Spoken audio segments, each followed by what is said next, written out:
Bonjour, nous sommes au Théâtre de Châtel-Guyon. Je suis la directrice opérationnelle du théâtre.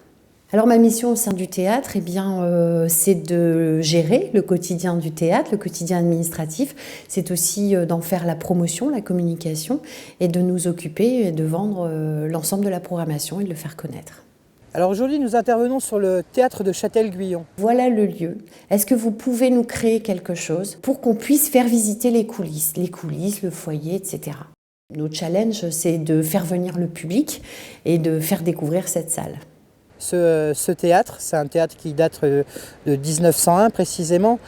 Ils nous ont demandé d'organiser des visites guidées, on va dire, d'un autre genre. Nous, on n'avait pas d'idée au départ. Avec un guide rigoureusement historique, et il vous donnerait des bonnes informations, vous circuleriez dans ce théâtre et vous seriez sans doute très content d'avoir vu des tas de choses et d'avoir donc plein de données historiques, etc. Mais je crois que l'impact, définitivement, il est vraiment pas le même quand tout ça est ordonné avec des comédiens, parce que les comédiens apportent le petit mot, l'amusement. Et c'est comme ça qu'ils ont créé du coup ce spectacle Faust, qui était un spectacle dans toutes les salles. Et on a fait ça pendant 3 jours sur un public qu'on avait invité, puis un grand public, 3 fois. Eh bien, je viens de visiter le théâtre de Châtel-Guyon, entièrement rénové. Mais visite non conventionnelle, c'est-à-dire qu'on a eu la possibilité, la joie, de découvrir en fin de compte l'envers du décor. Plutôt que être simple spectateur dans une salle, on a pu visiter les loges, les combles, les cintres, etc. Oui, c'est très original, parce qu'on n'a pas l'habitude forcément d'aller dans tous les espaces, les recoins de ce genre d'établissement, en particulier dans la machinerie au sommet.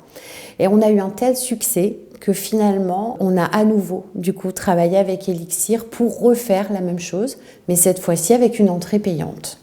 Voilà, et on a eu le même succès. Vous avez du cirque, vous avez du théâtre, vous avez des chorégraphies, tout ça peut être mélangé.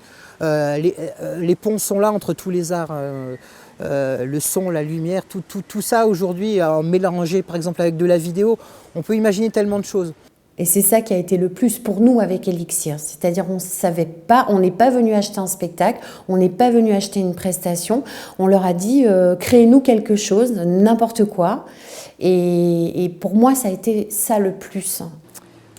Est-ce que ça a plu aux spectateurs? Peut-être demandez-leur. Dans cet ancien théâtre de Châtel-Guyon, j'ai l'impression d'être retourné un siècle en arrière. Et donc d'avoir côtoyé les âmes de personnalités célèbres. Et on oublie le temps qui passe et on se sent bien tout simplement en dehors de la vie moderne. On replonge dans une époque qui n'est plus et on se l'imagine très bien quand on est au milieu d'un théâtre comme celui-ci. Quoi de plus intéressant que de visiter un théâtre en pleine action plutôt que de le visiter à vide? Je ne sais pas si ce petit bout de film passera quelque part, mais j'invite la plupart des gens à venir tenter la même expérience, parce que vraiment, ça vaut le déplacement.